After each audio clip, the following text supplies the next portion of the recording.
మహాకృపను బట్టి ఇంతవరకు నడిపించిండు. మరి ఆయనకి నేనేమి ఇచ్చినా రుణం తీర్చుకోలేను. ఎక్కడో నేను పడిపోవాల్సిన జీవితంలో మరి నన్ను దేవుడు తొంగి చూసిండు. తప్పిపోయిన గొర్రె పిల్ల కోసం ఎత్తుకుంటూ వచ్చినట్టు నా కాడికి వచ్చి ఎత్తుకుంటూ వచ్చి గృహంలో నన్ను నిలబెట్టిండు. నేనైతే ఈ గృహంలో నేను అర్హురాలను కాదు. దేవుడు నేను ఆత్మీయ తండ్రి ప్రార్థన వల్ల నేనైతే కొత్తగా ఈ గృహం రాతలకే దేవుడు అక్కడ నడిపించిండు. మందిరాన్ని నడిపించినప్పుడైతే నాకు ఇల్లు ఇలా ఈయనని ఈ ఇంటికి పోరాడం పెట్టి ఏమంటే సరేలే అని చెప్పి దేవుడి ప్రార్థన. అన్నోళ్ళు కూడా నాకు సరే తెలియదు, అయ్యగారు తెలియదు. మా పెదనాన్నోళ్ళు ఏం చేశారంటే మా అన్నయ్య మా తమ్ముడు కూతురని అని చెప్పి ఆ మందిరంలో నిద్ర కాల్పించిండు. ఆ రోజు నుంచి ఈ రోజు వరకు కూడా అయ్యగారు చెప్పిన మాట ఏంటంటే, అమ్మ ఏ గృహం అయితే నువ్వు ఈ గృహానికి నువ్వు ఊక ఉండటానికే వచ్చినావు, కానీ ఈ గృహం నీది కాదని వాళ్ళు చెప్పారు కాబట్టి ఇదే గృహం దేవుడు నీకు ఇస్తాడు, ఖచ్చితంగా ఇస్తాడని చెప్పిండు. దేవుడు కృప వల్ల మా ఆత్మీయ తండ్రి ఈరోజు ఉన్నట్టంత ఎంతో సంతోషపడేవాడే. ఆత్మీయ తండ్రి చెప్పిన మాట ప్రకారమే ఈరోజు మరి దేవుడు మరి నిలబెట్టిండు. ఈ గృహం అయితే నాది కాదు, దేవుడు పెట్టిన భిక్ష నాకు ఇది, దేవుడు ఇచ్చిన గృహం. నేనెంత స్థితిలో ఉంటా నేను అస్సలు అనుకోవాలా, కానీ దేవుడి అంచెలంచెలు నన్ను నిలబెట్టుకుంటూ బలపరుచుకుంటూ స్థిరపరచుకుంటూ వచ్చిండు. నేను అసలు ఈ ఇల్లు అయితే ఫస్ట్ స్టార్టింగ్ చేసినప్పుడు రేకులు అనుకొని ఒక్క రేత్రి కల్లా దేవుడు నా మనసు మార్చి ఒక విశ్వాస ద్వారాగా నన్ను బలపరిచిండు. ఏంది ప్రభా ఇది ఏదైతే కట్టాలో నాకు అర్థం కావట్లేదు, మరి నువ్వు ఏది ఇవ్వాలనుకున్నావో నాకు అర్థం కాలేదు. అన్న అయితే 2-3 సార్లు అక్క ఇది లోన్ పెట్టుకుని ఖచ్చితంగా ఇస్తాడు. కనీసం ఇది స్లాబ్ పడే ముందుగా లోన్ అడిగితే వాళ్ళు అన్నారు ఇది పునాది కాని చేయాలమ్మా, అట్లా కాకూడదని చెప్పారు. సరేలే అని చెప్పి అది పని కాదన్నారు. కాదండి సరేలే నాన్న ఇట్లా పరిస్థితి అన్న అక్క ఏం కాదులే దేవుని సాయం చేస్తలే అని అన్న మాట ప్రకారంగా ఇల్లు రేకులు అనుకున్నది దేవుడు డాబా కట్టుకుని కృపించిండు. ఇది మంతున్నే ఇంకా వాళ్ళ మీదనే బియ్యం వేసి స్లాబ్ పోసినాం. కానీ దేవుడు ఇంత పెద్ద ఇల్లు ఇచ్చి ఇంత రూపాన్ని దేవుడే ఇచ్చిండు. రూపం నా బలము కాదు, నా శక్తి కాదు, కేవలం పని పత్రాల వరకే నేను పని చేసేదాని వరకే. కానీ ఇంత రూపం ఇచ్చింది దేవుడే, ఎంతకి రూపాన్ని నిలబెట్టింది దేవుడే. ఈ ఇంట్లో ప్రతి కష్టము దేవుడికి తెలుసు, ప్రతి మూలన ప్రతి కష్టం నేనేం చేసింది ప్రతి కూడా దేవుడికి తెలుసు. ఈ సంవత్సరం అయితే అసలు నేనైతే ఓపిక నాకైతే పొలం వచ్చే సరిపోద్ది, అట్లాంటి దాన్ని ఊక పనుకునేదాన్ని దేవుడు అన్న ప్రార్థన వల్ల ఏ బలహీనత వచ్చినా కూడా నిలబెట్టుకుంటూ పని చేసుకుంటూ కంటికి నిద్రపోవాలి. ఈ సంవత్సరం అయితే నేను అందరూ నేను నిద్రపోకుండా ఇప్పటికప్పుడు పని చేసుకుంటా వాళ్ళ పని వాళ్ళు చేపించుకుంటా దేవుడిని నిలబెట్టుకుంటా, వాళ్ళు మళ్ళీ ఒక స్థితిలో లేకపోయినా మళ్ళీ వాళ్ళని పునాది నిలబెట్టుకుంటా దేవుడు వాళ్ళని బలపరుచుకుంటూ స్థిరపరచుకుంటూ దేవుడు ఇంత రూపాన్ని ఎంత ఇల్లు ఇచ్చిండంటే నేను అసలు నమ్మలేదు. అతను అసలు నాకు నా ఊహం మించింది దేవుడు ఇచ్చిండు. ఇది కేవలం అన్న ప్రార్థన, తల్లి ప్రార్థన. అయ్యగారు ఉంటే ఇంకా చాలా సంతోషపడేవాడు. మా ఆత్మీయ తండ్రి లేడు ఉంటే బాగుండేది నాకైతే. అయ్యా నువ్వు మా నాన్న లేడు, మా నాన్నలోపు నీకు నేను నాన్న లాంటి దాన్నమ్మా అని అయ్యగారు చెప్పిండు. కానీ దేవుడు కృప వల్ల ఆత్మీయ తండ్రి ప్రార్థన వల్ల ఏ మాట అయితే చెప్పిండో అదే మాట ప్రకారం దేవుడు నిలబెట్టిండు. మేము సజీవ లెక్కలో నిలబడాలి. ప్రణీత్ హాస్టల్కి వెళ్ళిండు. అబ్బాయి చదువులో తోడుగా ఉండాలి, జ్ఞానం శక్తి తక్కువ పిల్లగాడికి, ప్రార్థనలో ఉండాలి, చదువులో తోడుగా ఉండాలి. చదువును కూడా మా ఇల్లు అయితే అట్లా ఆశీర్వదించిన అంచెలంచెలు దీవించిండో, నా పిల్లల పంట కూడా అంచెలంచెలో దేవుడు దీవించాలి, ఆశీర్వదించాలి. జవనికి కూడా మంచి జీవితం దేవుడు ఇవ్వాలి, ప్రణీతికి మంచి జీవితం ఇవ్వాలి. తండ్రి లేని పిల్లలు మరి ఎటు వెళ్ళినా ఒక్కదానే పోరాటం. నా పోరాటానికంటే దేవుడు పోరాటమే నాకు కావాలి. దేవుడు దృష్టి ఉంటే కన్ను దృష్టి నా మీద నేను ఇంత పోరాటం గెలిచేది ఈ సమాజంలో. ఈ రోజులో ఎంత సమాజంలో ఉన్నానంటే దేవుడు కృపే. ఎంత మచ్చ లేకుండా బ్రతుకుతున్నానంటే దేవుడు కనుదృష్టి, దేవుడు కాపుదల, దేవుడు మేలుకుతన, దేవుడు ఆలోచన, ఆత్మీయ తండ్రి ప్రార్థన మరీ ముఖ్యంగా నాకుంది. ఆత్మీయ తండ్రి నా కుటుంబంలో అన్నానంగానే ఏందమ్మా చెప్పు అంటాడు, ఎంటాడు. ఏ టయాం చేసి నన్ను ప్రార్థించుతాడు. అక్క కూడా నాకు చాలాసార్లు ప్రార్థన చేసింది. అక్క కూడా చాలాసార్లు ఎంతో నాకు రుణపడి ఉన్నా. ఆత్మీయ తండ్రి ప్రార్థన మా కుటుంబం మొత్తం సజీవ లెక్కన నిలబడాలి, సాక్షిపెట్టగా నిలబడాలని చిన్న సాక్ష్యం మా కుటుంబం కొరకు ప్రార్థన చేయండి. మంచిది. దేవుడు ఈ కుటుంబాన్ని నేటి వరకు సజీవుల లెక్కలో లెక్కించాడు. మధు అక్కడే ఉండలే నాన్న, అక్కడే కూర్చో. అందును బట్టి ప్రభువును నేను ఎంతగానో స్తుతిస్తూ ఉన్నాను. ఒకప్పుడు ఒంటరిగా ఉన్న తన బ్రతుక్కి ఇంత పెద్ద కుటుంబాన్ని దేవుడిచ్చాడు. మరి ప్రతి విషయంలో మనం అందరం కలిసి ఆ బిడ్డ కొరకు ప్రార్థన చేయటానికి ప్రభువు చూపిన కృప అది ఎంతో అపరిమితమైనది. ఏ మనిషి చేయలేని సహాయం ఏంటి అని అంటే ప్రార్థనా సహాయం. డబ్బులు ఎవరైనా సహాయం చేస్తారు, కానీ ప్రార్థనా సహాయాన్ని ఎవరు చేయరు. మరి ఈ కుటుంబానికి ప్రార్థనా సహాయం ఉన్నది గనుకనే ఎదురాడుతున్న ప్రతి శోధనను జయించి ఆయన కృపలో దేవుడు ముందుకు నడిపించారు. అందును బట్టి దేవునికే మహిమ కలుగును కాక. మంచిది. యెషయా గ్రంథం 65వ అధ్యాయం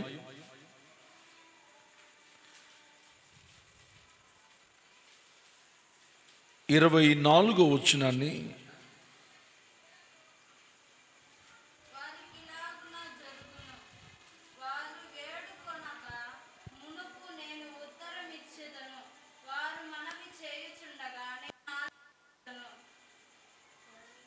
ఆమేన్.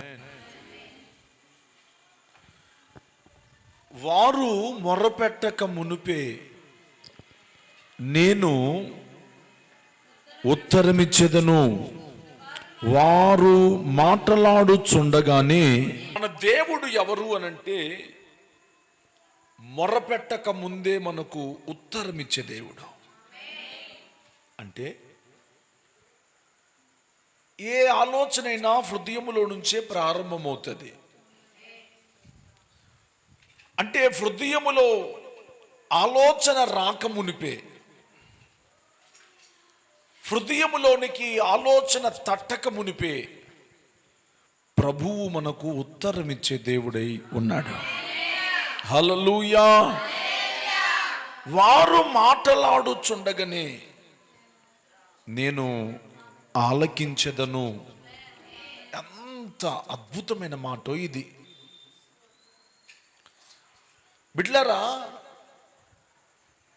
మనం ఒక దాని గురించి ప్రార్థన చేస్తూ ఉంటే మొదలుపెట్టిన మొదటి రోజు నుంచి దేవుడు ఆ ప్రార్థన వింటా ఉంటాడట. ఎప్పటి నుంచి? మొదలుపెట్టిన మొదటి దినము నుంచి మన ప్రార్థనను దేవుడు వింటాడు.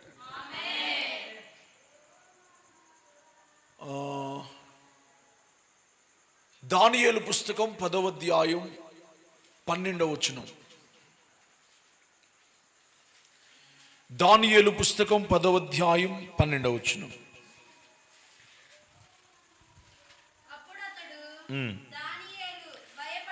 దానియేలు భయపడకు, నీవు ఇది తెలుసుకోవాలి.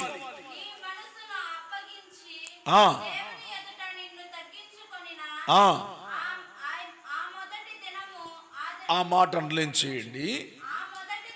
ఆ మొదటి దినము మొదలుకొని నీవు చెప్పిన మాటలు, నువ్వు చేసిన ప్రార్థన వినపడినది. హల్లెలూయా. మొదటి దినము నుంచి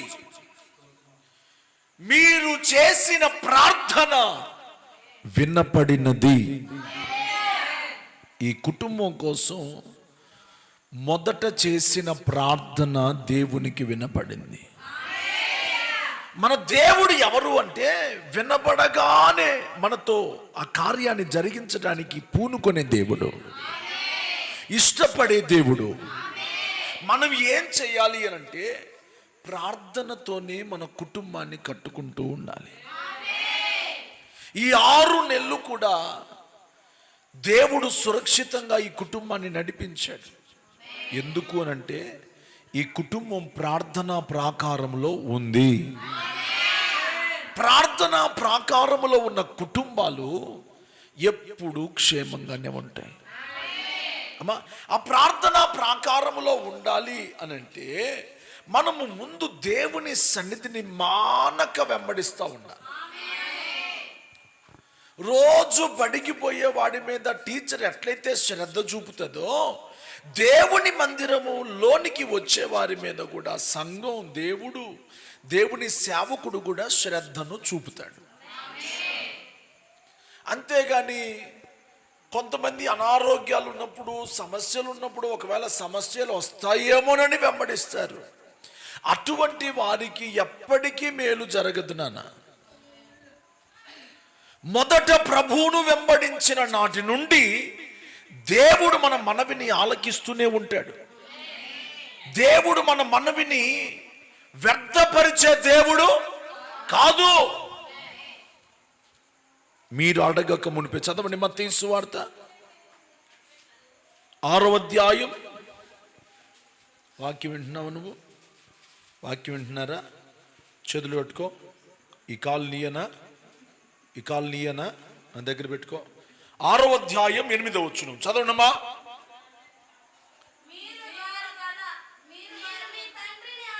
మీరు మీ తండ్రిని అడుగక మునిపే మీకు అక్కరగా ఉన్నవేమో ఆయనకు తెలుసు. స్తోత్రం చెప్పండి గట్టిగా. మీరు అడగక మునిపే మీకు అక్కరగా ఉన్నవేవో ఆయనకు తెలుసు. మన అవసరాలను తీర్చే దేవుడు మన దేవుడు. మన పనులను జరిగించే దేవుడు మన దేవుడు. మన ముందు నడిచే దేవుడు మన దేవుడు. మన కొరకు కార్యాలు చేయగలిగిన దేవుడు మన దేవుడు. అడుగు వాటికంటే, ఊహించు వాటికంటే అత్యధికముగా అనుగ్రహించగలిగిన దేవుడు ఉన్నాడు. హల్లెలూయా. ఈ రోజున దేవుని పిల్లలు ప్రభు దగ్గర నేర్చుకోవాల్సింది ఏంటి అంటే, ప్రభువుని అడగటం నేర్చుకోవాలి. నువ్వు అడిగితే ప్రభు నీ శోధనను కడుగుతాడు, నీ బాధను కడిగేస్తాడు. నువ్వు అడగటమే ఆలస్యం, ఆయన కడగటం మొదలు పెడతాడు. హల్లెలూయా, హల్లెలూయా. బైబిల్లో హిజ్కియా మోకరించి, సత్యముతో నీ సన్నిధిని నేను ఎట్లు ప్రవర్తించుదునో, దయతో నన్ను జ్ఞాపకం చేసుకోయ్యా అని మోకరించి ప్రార్థన చేస్తూ ఉంటే దేవుడు తన మరణాన్ని కడగలేదా? మరణపు ఛాయలను దేవుడు తుడిచిపెట్టలేదా? దేవుడు కార్యమును జరిగించలేదా? హిజ్కియాకు ఎన్ని సంవత్సరాలు ఆయుష్ ఇచ్చాడు? ఇక 15 సంవత్సరాలు తిరుగులేని ఆయుష్ను దేవుడు హిజ్కియాకు అనుగ్రహించాడు. ఏం చేశాడు? ప్రార్థన చేశాడు. ప్రార్థన చేసినందుకు దేవుడు తన ఆయుష్ను పొడిగించాడు. హల్లెలూయా, చెప్తాం హల్లెలూయా. నువ్వు ప్రార్థన మొదలు పెట్టటమే ఆలస్యం, మొదటి రోజు నుంచి ప్రభు నీ స్వరాన్ని వింటాడు. నువ్వు ప్రార్థన చేయటం ఆలస్యం, ఆ క్షణము నుండి ప్రభు నీకు ఉత్తరం ఇవ్వటం ప్రారంభిస్తాడు. ఆ క్షణము నుండి దేవుడు నీకు మేలు చేయటం ప్రారంభిస్తాడు. ఆ క్షణము నుండి ప్రభు నీకు మేలు చేసేంత వరకు, మేలు జరిగేంత వరకు నిన్ను విడిచిపెట్టే దేవుడు కాదు. నీకు మేలు జరిగేంత వరకు నీ ప్రార్థనను పక్కన పెట్టే దేవుడు కానే కాదు. చప్పలు కొడితే యేసయ్యను మహిమపరచండి. స్తోత్రాలు యొద్దు, చప్పలు కొట్టండి బిడ్డలారా.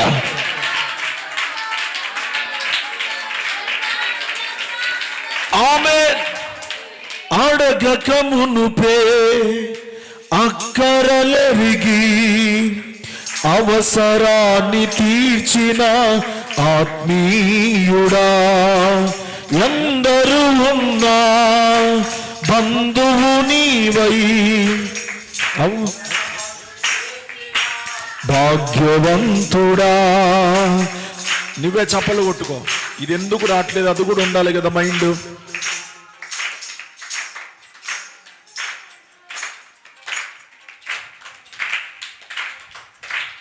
హల్లెలూయా, చెప్దాం హల్లెలూయా. ఒక్కడే భజన చేసుకుంటుండు, మరి పాట పాడుతుండు, మరి ఏం జరగాలి? బుర్ర తక్కువ ఫెలోస్ అందరు చుట్టే ఉంటారు. హల్లెలూయా.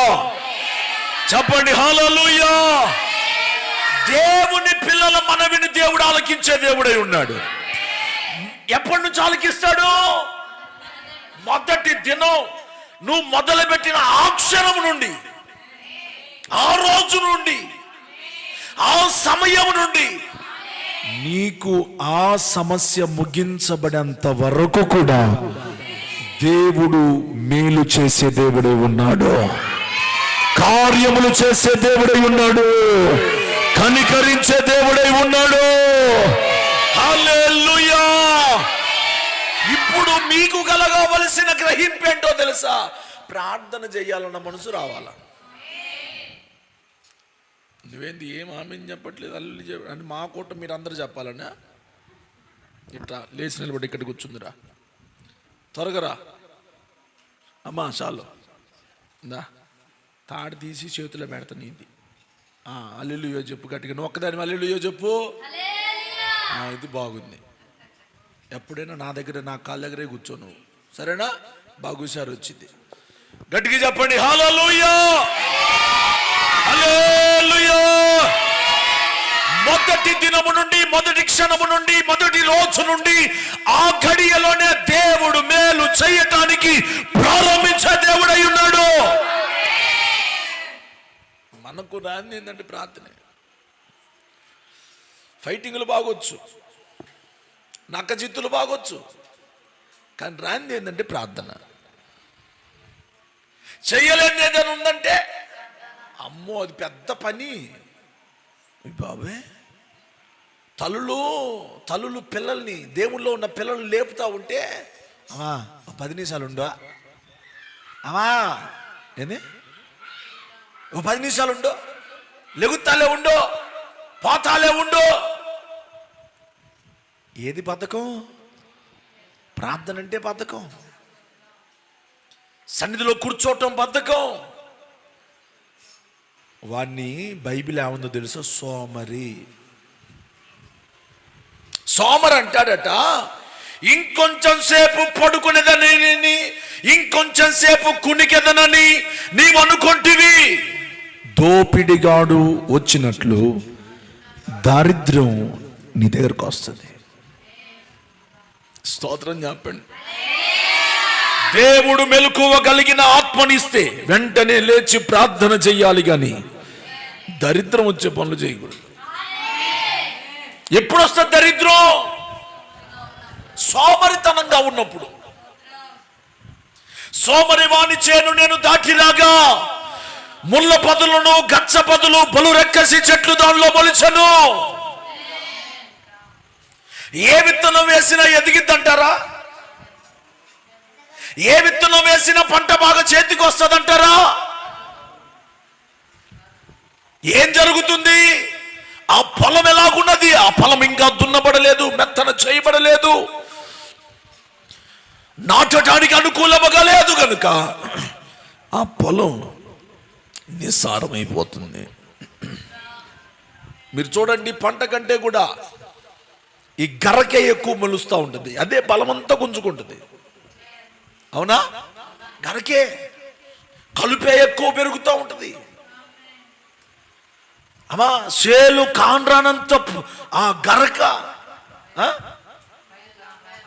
పైరు కాన్ రాకుండా మలుస్తూ ఉంటుంది, బలమంతా పీల్చుకుంటుంది. బిడ్డారా, సోమరితనం ఉండద్దు. నువ్వు ఎంత పనైనా చెయ్యి, ప్రార్థన చెయ్యి. అప్పుడే ఆటంకాలు లేని మార్గాలను దేవుడు సిద్ధపరుస్తూ ఉంటాడు. ఎంత పనైనా చెయ్యి. నెహెమ్యా ఉన్నాడు బైబిల్లో. నెహెమ్యా ఒక చేతిలోనేమో కత్తి పట్టుకున్నాడు, ఒక చేతిలోనేమో టాపీ పట్టుకున్నాడు. ఏమేం పట్టుకున్నాడు? ఒక చేతిలో కత్తి ఖడ్గం పట్టాడు, ఒక చేతిలో టాపీ పట్టుకొని పని చేస్తున్నాడు. ఒకవైపు పని, ఒకవైపు ప్రార్థన. ఈ ఖడ్గం ప్రార్థనకు సాదృశ్యం. ప్రార్థన ద్వారా సమస్త శత్రువును జయించవచ్చు, సమస్త శోధనను జయించవచ్చు, సమస్త ఇబ్బందులను జయించవచ్చు, సమస్త వ్యతిరేకతలను జయించవచ్చు, సమస్త అనాలోచనమైన కార్యాలను జయించవచ్చు. నీకు కీడుగా, నష్టముగా, వ్యతిరేకముగా ఉన్న ప్రతి శోధన ప్రార్థనతోనే లయమైపోతుంది. ప్రార్థన వల్లనే పయనము, ప్రార్థనే ప్రార్థనే ప్రాధాన్యము, ప్రార్థనలేని పరాజయం. ప్రార్థన వల్లనే పయనం, ప్రార్థనే ప్రాకారం, ప్రార్థనే ప్రాధాన్యం. ప్రభువా ప్రార్థననే పయ్యా, ప్రార్థించకుండా నేనసలు ఉండలేనయ్యా. ప్రభువా ప్రార్థననే పయ్యా, ప్రార్థించకుండా నేనసలు ఉండలేనయ్యా. నీ పాదాలు తడపకుండా నా పయనం సాగదయా, నా పయనం సాగదయా. ప్రార్థన వలనే పయనం, ప్రార్థనే ప్రాకారం, ప్రార్థనే ప్రాధాన్యం, ప్రార్థనలేని పరాజయం. ప్రార్థన వలనే పయనం.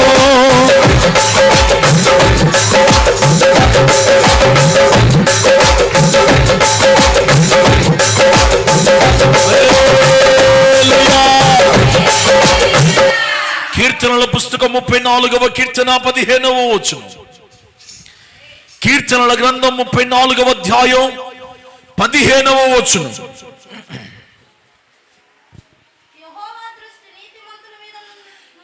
యెహోవా దృష్టి నీతిమంతుల మీద ఉన్నది.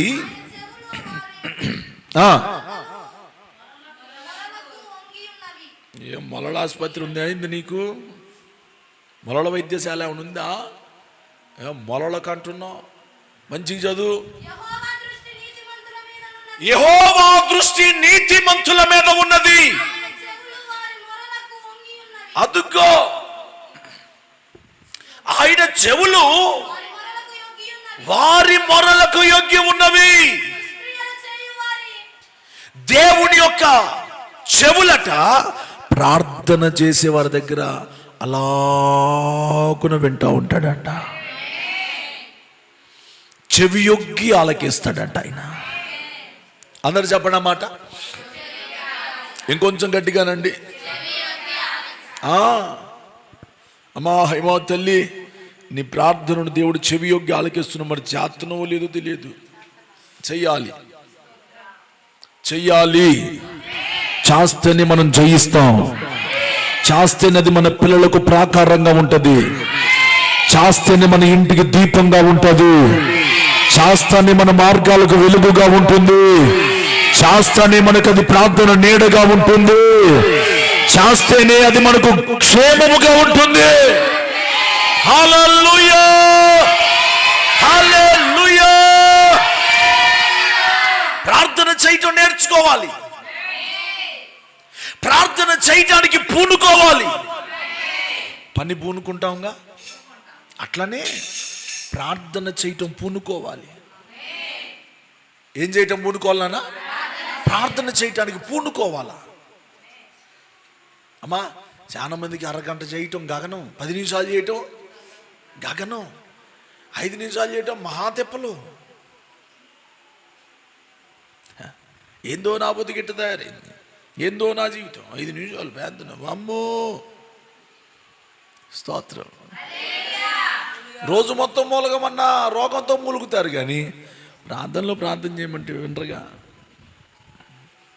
రోగాలు లేని జీవితం ప్రభు మనకిస్తాడు. కన్నీళ్ళు లేని బాటను ప్రభు మనకిస్తాడు. ఎప్పుడో తెలుసా? నువ్వు దేవుని సలహా తీసుకున్నప్పుడు, నువ్వు దేవుని సన్నిధికి ప్రార్థన చేసినప్పుడు. హల్లెలూయా. అమ్మా దేవుని వాక్యం అన్నది, నీవు గదిలోనికి వెళ్ళి రహస్యముగా చూచుచున్న నీ తండ్రి నీకు ప్రతిఫలం ఇచ్చినట్లుగా పోయి ప్రార్థన చేసుకో. రహస్యమందు చూచుచున్న నీ తండ్రి నీకు ప్రతిఫలం ఇచ్చినట్లుగా పోయి ప్రార్థన చేయి. చాలా మందికి అది చేత కావట్లేదని ఆత్మదేవుడు చెప్తున్నాడు. దాన్ని చేయలేకపోతున్నారని చెప్తున్నాడు. దాన్ని గ్రహించి అమ్మా ప్రార్థన బద్ధకంగా కాకుండా, ప్రార్థన ఏదో అలవాటు పూర్వకంగా చెయ్యాలి కాబట్టి కాకుండా ప్రార్థనను మన ఆశీర్వాదం కోసం, ఇది చేస్తేనే నా జీవితపు పంట అని, ఇది చేస్తేనే నా జీవితానికి భాగ్యమని, ఇది చేస్తేనే నా మార్గాలు సరళమవుతాయని, ఇది చేస్తేనే నాకు ఆరోగ్యం కలుగుతుందని దాని మీదనే మనసు ఉంటే పని చేసినా నీ నోరు మెదలకుండా ఉండదు. పని చేస్తున్నా నీ నోరు మెదలకుండా ఉండదు. ఎందుకు? ప్రార్థన విలువ తెలిసిన వారు వారి నోర్లు ఎప్పుడు మనం ఖాళీగా చూడలేము. అమ్మా దా ఇక్కడ కూర్చో. స్తోత్రం చెప్పండి గట్టిగా. ప్రార్థన విలువ తెలిసిన వారి నోర్లను ఖాళీగా చూడలేము. ప్రార్థన విలువ తెలిసిన వారి యొక్క నోర్లు ఖాళీగా ఉండవు. ఏం చేస్తాయి అంటారు? స్తుతిస్తూ ఉంటాయి, పాడుతూ ఉంటాయి, కీర్తిస్తూ ఉంటాయి. ప్రార్థన విలువ తెలిస్తే, ప్రార్థనలో ఉన్న శక్తి తెలిస్తే ఈ నోరు ఖాళీగా అస్సలు ఉండదు. దేవుని వాక్యం అంటది, హృదయం నిండిన దాన్ని బట్టి నోరు మాట్లాడుతుందంట. నీ హృదయం నిండా ప్రభువు నింపబడి ఉంటే నీ నోరు ప్రభువును స్తుతిస్తూ ఉంటుంది, నీ నోరు ప్రభువును కొనియాడుతూ ఉంటుంది. నీవు చేసిన ఉపకారములకు నేనేమి చెల్లింతును,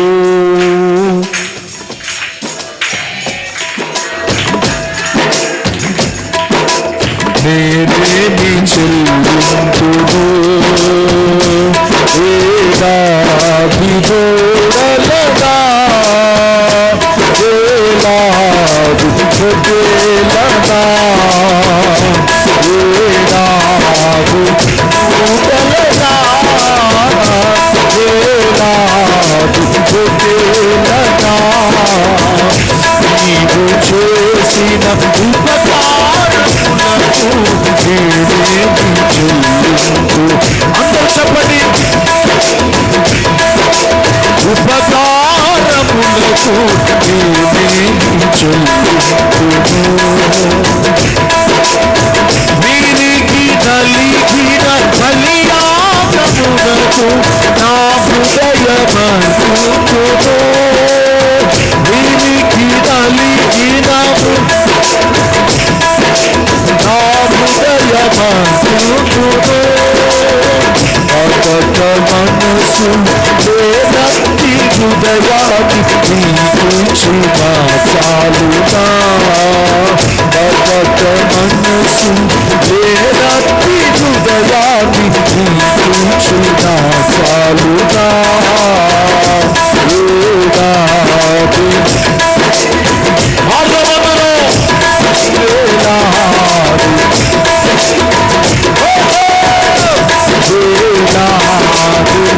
చూడలగా నీవు చేసి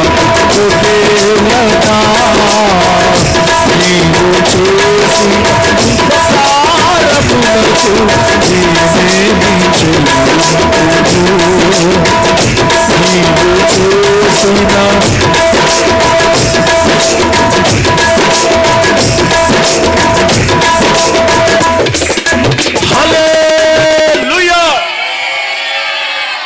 ఆయన చేసిన మేలను బట్టి నోరు ఖాళీగా ఉండదు. ఖాళీగా ఉండకూడదు.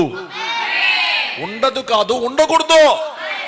ఎన్ని మేలు చేశాడు వివరించుకుంటా వెళ్తే, అమ్మా స్మరించుకుంటూ వెళ్తే, ధ్యానించుకుంటూ వెళ్తే జీవితం సరిపోనంతగా దేవుడు నీకు మేలు చేశాడు. నీ ఆయువు సరిపోదు.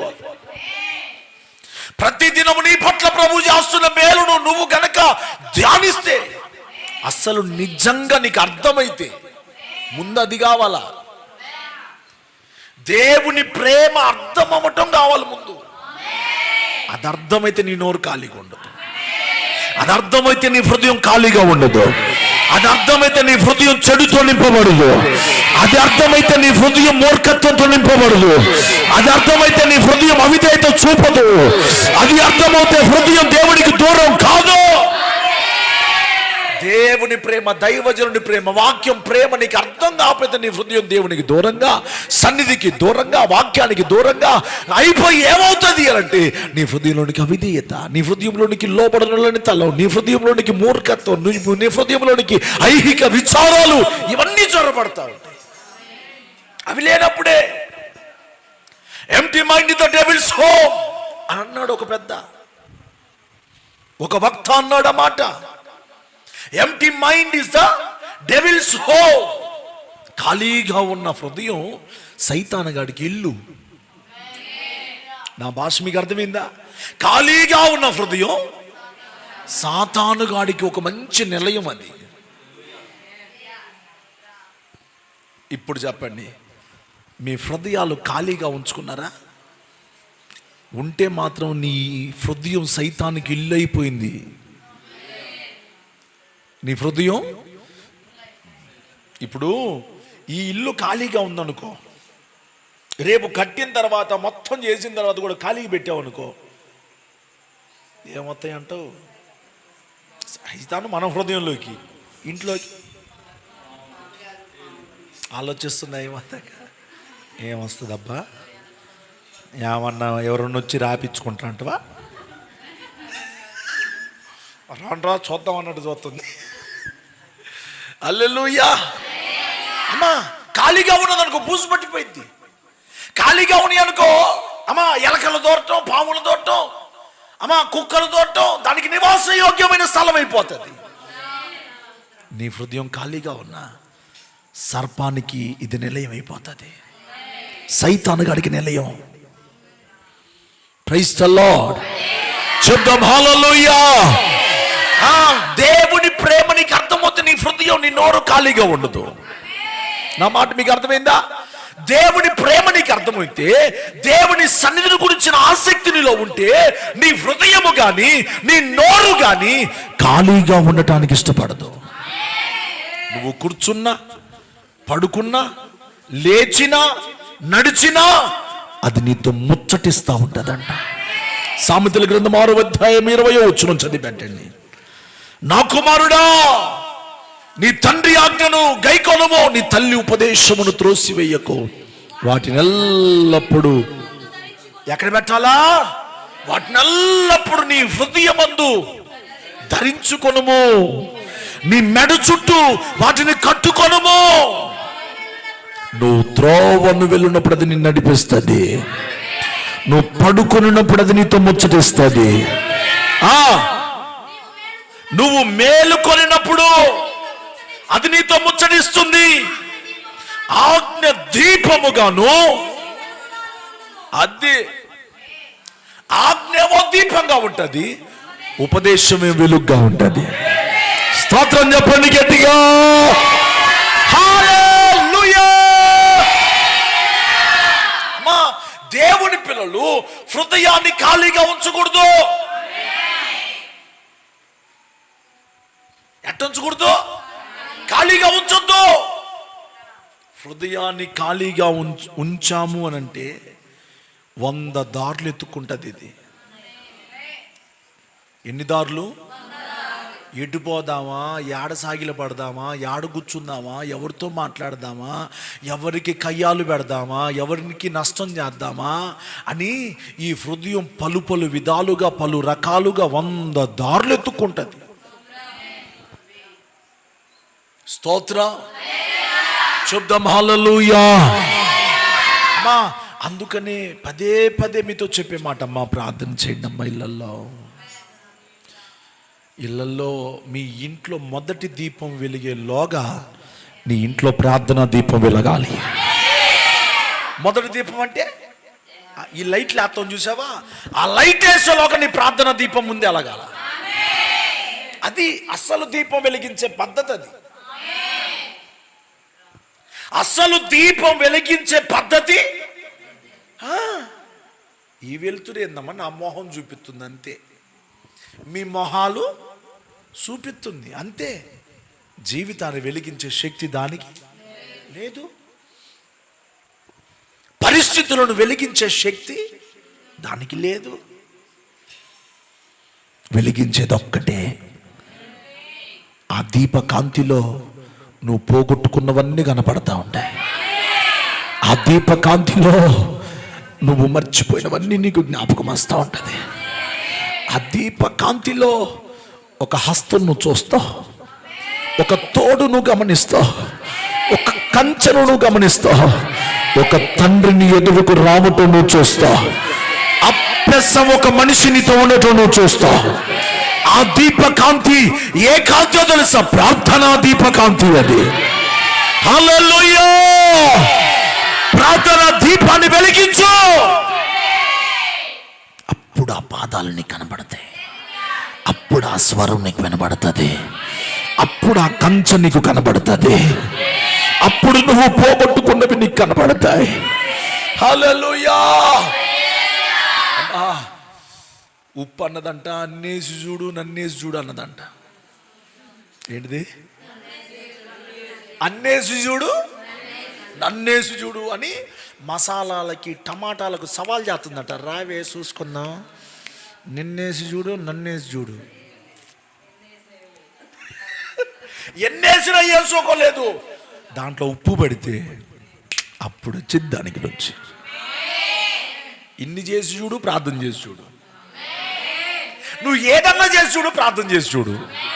నువ్వు ఎన్ని ప్రయత్నాలైనా చేసి చూడు, ప్రార్థనా ప్రయత్నం చేసి చూడు. మామూలుగా చిగురించు. స్తోత్రం చెప్పండి గట్టిగా, హుషారుగా చెప్పండి.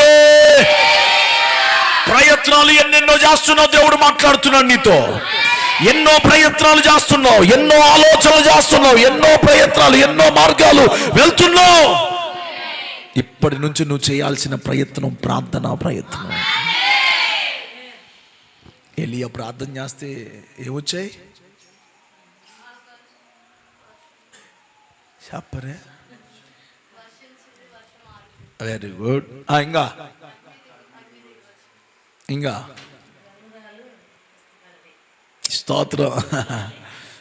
మీకు ఎంత నాలెడ్జ్ ఉందో టెస్ట్ చేస్తున్నా. ఎవరిని అసలు ఆడు కూర్చున్నారు? ఇట్రండి, ముందుకు రండి, ఇట్రండి, లేక ఇట్రండి, తొందర రండి, ఇట్రా రావాలి తొందర. సదరటం ఒకసారి, లేకటం ఒకసారి, తెపాలు తీసుకుంటుంది తెట్టండి అడుగుచ్చు. వాక్యం కడుపులోంచి రావట్లేదుగా మీకు.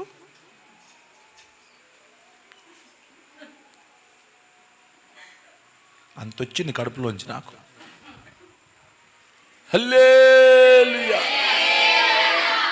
గుండె నిండా యేసు ఉంటే కన్నీలే ముత్యాలు. ఆమె గుండె నిండా యేసై ఉంటే, గుండె నిండా వాక్యం ఉంటే పోతండ్రాళ్ళు పంపించరువా?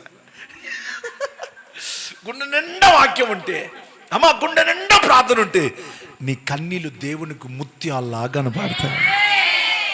ఎట్ట ముత్యాల్లాగా. నీ కన్నీళ్ళు ముత్యాల్లాగా కనపడాలంటే ఏం చేయాలా? గుండె నిండా యేసు ఉంటే కన్నీళ్ళే ముత్యాలు. ఆమె ముత్యాలు ఏం చేస్తారమ్మా? ఏరుకుంటాం. ముందు ఏరేది చెప్పండి. ముత్యాలు ఏం చేస్తారు? ఏరుతారు. అట్లా ముత్యం లాంటి నీ కన్నీళ్ళు ప్రభు చూసి దాన్ని ఏరుకొని ఆయన సంచిలో పెట్టుకుంటాడు, ఆయన కవిలలో దాచిపెట్టుకుంటాడు, ఆయన బుడ్డిలో దాచిపెట్టుకుంటాడు. నీ కన్నీటికి ఉన్న విలువంత గొప్పది. నీ కన్నీటికి దేవుడే దిగి వస్తాడు సైన్య పరివారముతో. హల్లెలూయా! గనుక 6 నెలలు కాపాడబడ్డారు. మిగతా 6 నెలలు మీ హృదయాలను ఖాళీగా ఉంచమాకండి. మీ కుటుంబాలను ఖాళీగా ఉంచొద్దు. దొంగల గుహ అవుతుంది. ఖాళీగా ఉంచొద్దు, బూజు పెట్టిపోతుంది. ఖాళీగా ఉంచొద్దు, పిల్లలు పాడైపోతారు. ఖాళీగా ఉంచుకుంటే తల్లి ఏం చేయాలా, తండ్రి ఏం చేయాలా? ఇంట్లో మొదటి దీపాన్ని వెలిగించాలి. అది ప్రార్థనా దీపం. హల్లెలూయా! హల్లెలూయా! అమ్మా, మద్రాసులో మొదటి దీపం వెలిగింది. సీషోర్లో, సముద్రపు ఒడ్డున మొదటి దీపం వెలిగింది. అది వెలిగితేనే ఓడలన్నీ కూడా ఇంటికి వస్తాయి.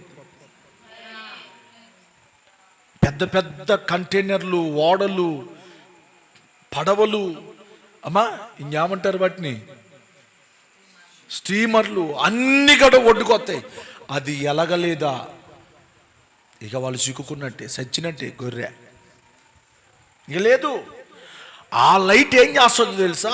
కొన్ని 100 అడుగుల్లో ఉంటుంది అది. ఆ లైటు చుట్టూ తిరుగుతూ ఉంటుంది, చుట్టూ తిరుగుతూ ఉంటుంది. ఎక్కడెక్కడున్న బోట్లన్నిటికీ అది కనపడతా ఉంటుంది. ఎన్ని మైళ్ళ దూరంలో ఉన్న బోట్లకు కూడా ఆ లైట్ ఖచ్చితంగా కనపడుతుంది.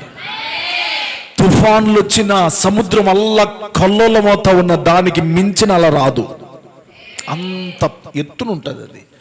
నేనంటాను, ప్రార్థన చేసేవాడు కూడా ఉన్నతమైన అనుభవంలో ఉంటాడు, ఎత్తులో ఉంటాడు. బిడ్డలారా, శోధన వాడి మీదకు రానంత ఎత్తులోనికి వెళ్ళిపోతూ ఉంటాడు. హల్లెలూయా!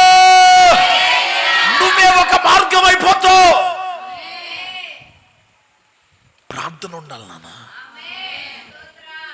డబ్బులు ఇవ్వాలంటాయి, అరే పోతే మనుషులు ఇవ్వాలంటాం.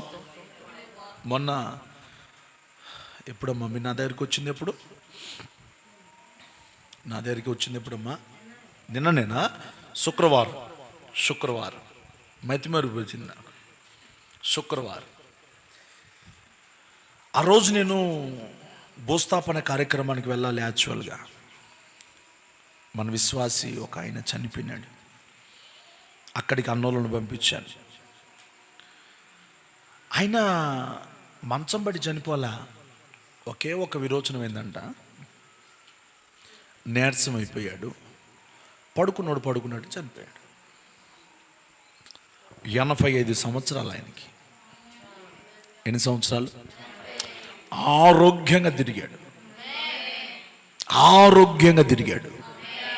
ఏ బలహీన మనిషి ఆయుష్ మనిషి చేతిలో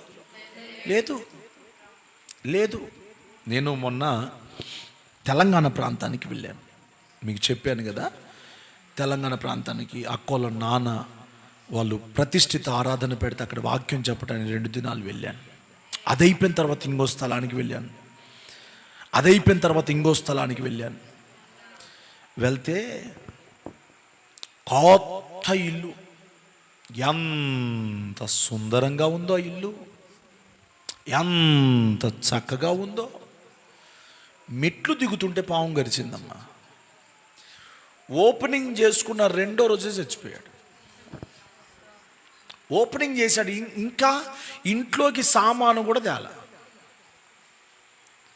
ఓపెనింగ్ చేసుకున్న 2వ రోజుకి చనిపోయాడు. ఎవరి చేతిలో ఉందమ్మా? ఓ పెద్ద దైవజనుడు ఫ్రెడీ పాలన్ అని హోసన్నా మినిస్ట్రీస్లో దేవుని సేవ చేస్తున్నాడు. అనేక ఆత్మలను సంపాదించిన ఒక మంచి దైవజనుడు. బండి మీద వెళ్తా ఉంటే ఆ బస్సు టైర్ కింద పడితే ఆ కాలు మెడ మొత్తం ఇట్లా ఊడిపోయింది. ఆ రక్తం ప్రసరించబడే ఒక నాళం, రక్తనాళం ఒకటి తెగిపోయింది. సేవకుడైనా తప్పదు, సామాన్యుడైనా తప్పదు. మనం చేయాల్సినప్పటి వరకు ప్రార్థన. హల్లెలూయా! ప్రార్థన చేస్తూ ఉంటే దేవుడు అపాయాలను ఉపాయంగా తప్పిస్తూ ఉంటాడు. హల్లెలూయా! హల్లెలూయా! చేయండి, మీరు ఎంత చేయగలిగితే అంత చేయండి ప్రార్థన. ఎంతసేపు చేయగలిగితే అంతసేపు ప్రార్థన చేయండి. ఎన్ని గంటలు మోకరించగలిగితే అన్ని గంటలు ప్రార్థన చేయండి. పరమగీత కన్యక ఏమన్నదో తెలుసా? నన్ను కలవరపరచొద్దు, నేను ప్రార్థనా గదిలోనికి వెళ్తున్నా, నన్ను లేపమాకండి అని ఉన్న తన అన్నలందరితో ఒట్టు పెట్టించుకుంటుందంట. నా మీద ఒట్టేయండి, నా మీద ఒట్టి పెట్టు. చదువునానా? పరమగీతాలు 2వ అధ్యాయం 7వ వచనం. యెరూషలేము కుమార్తెలారా, పొలములోని ఇర్రులను బట్టి లేళ్లను బట్టి అదుగో మీ చేత ప్రమాణము చేయించుకుంటున్నాను. ఏంటంట? నిజమైన ప్రేమ దొరికింది పరమగీత కన్యకి. అది దేవుని ప్రేమ. ప్రేమించినావా, నీ ప్రేమకు రుసువు చూపించినావా.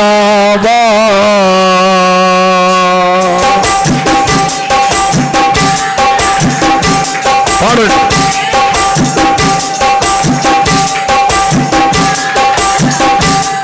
అది మరణము కంటే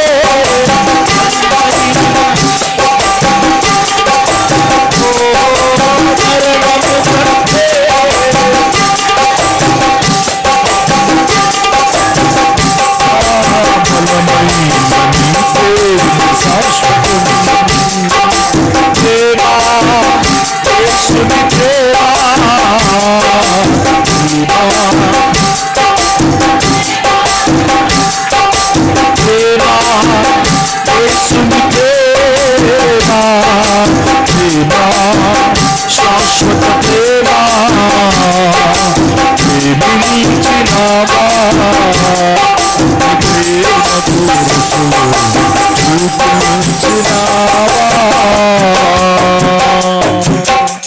హల్లెలూయా. మరలా చెప్తున్నా, ప్రేమ నీకు అర్థమైతే, దేవుని మందిరపు విలువ నీకు అర్థమైతే, నువ్వెప్పుడు దేవుని సన్నిధికి సెలవు పెట్టవు. లోకానికి సెలవు పెడతావు కానీ, పనులకు సెలవు పెడతావు కానీ, దేవునికి మాత్రం పొర్రపాటున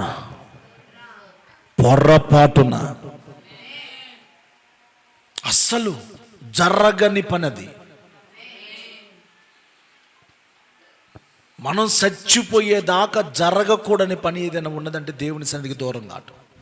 అది జరగకూడదు. దేవుని ప్రేమనికి అర్థమవుతే మనుషుల కాళ్ళు పట్టుకునైనా దేవుని మందిరానికి వస్తావు. బతిలాడుకోనైనా, ఒక దెబ్బ తినైనా, 4 తిట్లు తినైనా నువ్వు దేవుని సన్నిధిలోనే కూర్చుంటావు. అది దేవుని ప్రేమకున్న బలం, అది దేవుని ప్రేమకున్న శక్తి, అది దేవుని ప్రేమకున్న ఔన్నత్యం. అది ప్రేమలో పడ్డోడు ఊరు వాడ దాటి వెళ్ళిపోవట్లేదా? తల్లిదండ్రులను విడిచి వెళ్ళిపోవట్లేదా? బంధు జనాంగాన్ని విడిచి వెళ్ళిపోవట్లేదా? సుఖాన్ని వదిలిపెట్టి వెళ్ళిపోవట్లేదా? వాడికి ఏం తెలిసింది? ప్రేమే నిజమని తెలిసింది, ప్రేమ కావాలని తెలిసింది. అందుకని ప్రేమ కోసం ఎంత దూరమైన వెళ్తున్నాడు, ఎంతైనా కోసుకుంటున్నాడు, ఏదైనా తాగుతున్నాడు, పురుగుల మందు తాగుతున్నాడు, నిద్ర టాబ్లెట్లు కూడా. ఏమర్థమైంది వాడికి? ఆ ప్రేమ లేకపోతే నేను బతకలేను అని వాడికి తెలిసింది. ఆ పిల్ల లేకపోతే నేను బతకలేను, నా వల్ల కాదు వాడికి అర్థమైంది.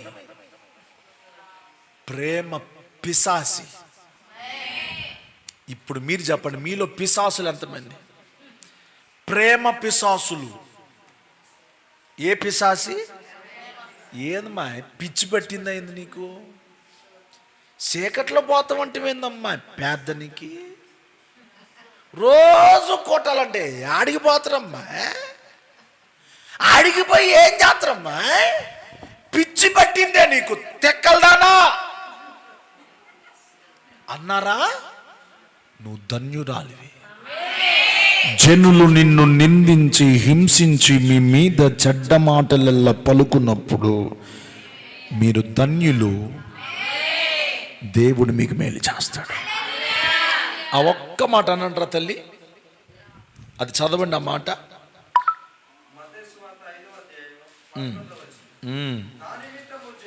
మత్తయి సువార్త 5వ అధ్యాయం 11వ వచనం. నా నిమిత్తం అనందర మాట. నా నిమిత్తం, అది ప్రార్థన నిమిత్తం వెళ్ళాల్సింది అంటున్నావు కదా. వెళ్ళకపోతే ఆమె ఏందంటారుగా, చేస్తే ఆమె అవుతుంది అంటారా? అందరు చేస్తుండ్రు కానీ మీరు చేయరు, ఏందమ్మా అంత భక్తి ఏంది? వాళ్ళు పెట్టలేదా తిలకం? వాళ్ళు పెట్టలేదా? ఏందమ్మా అట్టో నమ్మడమైపోయి దాని ఇలాగా?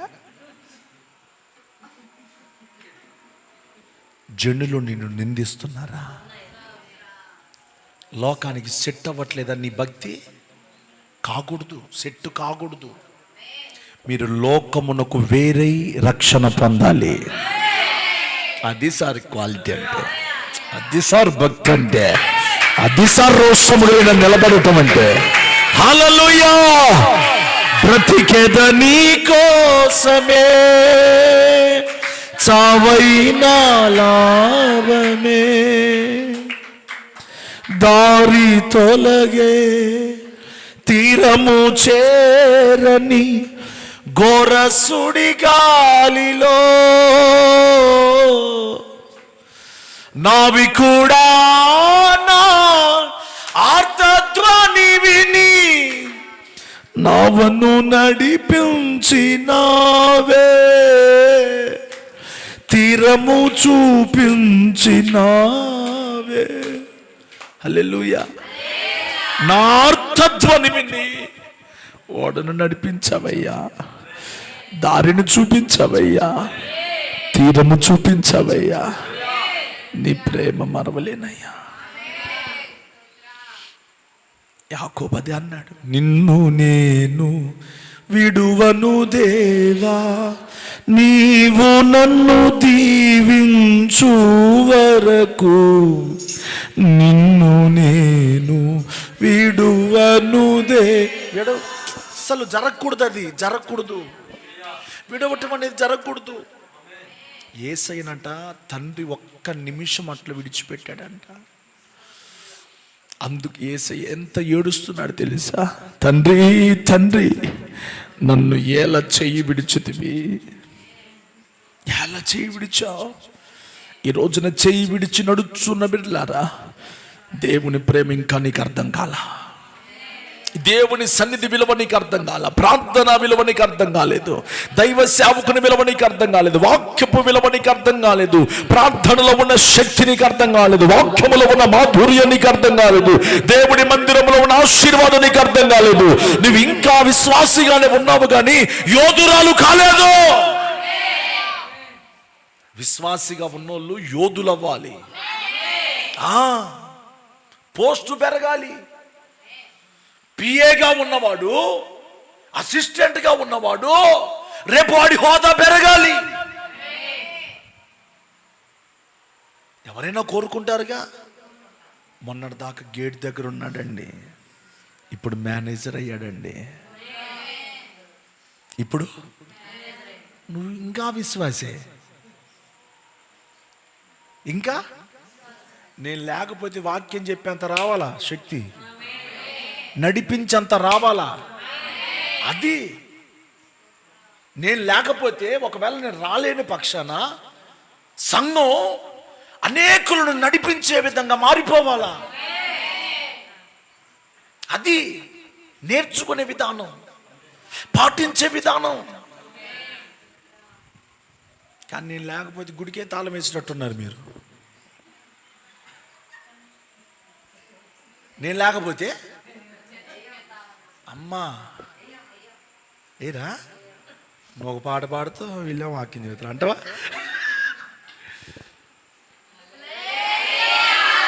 చెప్దాం హల్లెలూయా.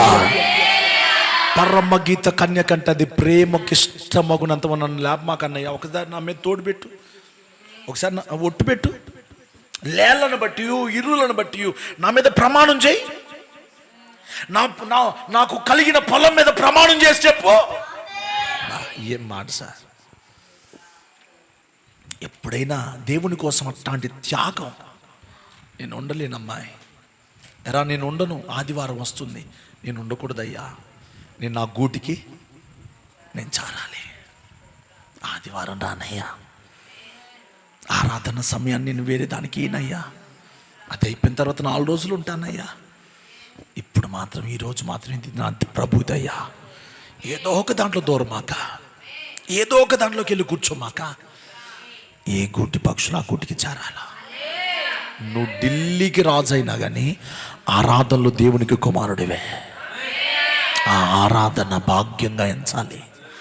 మోకరించి అందరూ అడగండి ఆ మాట, అయ్యా నన్ను అట్లా మార్చయ్యా.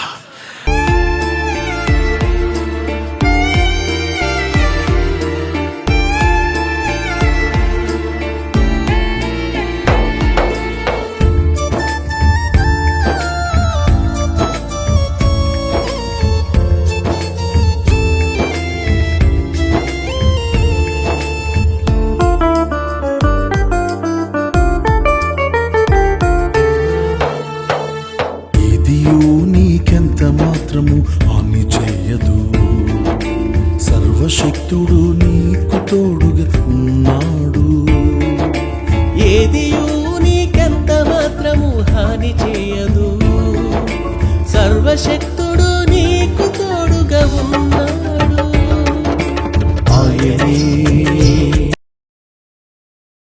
మన బలము, ఆయనే ఆధారము,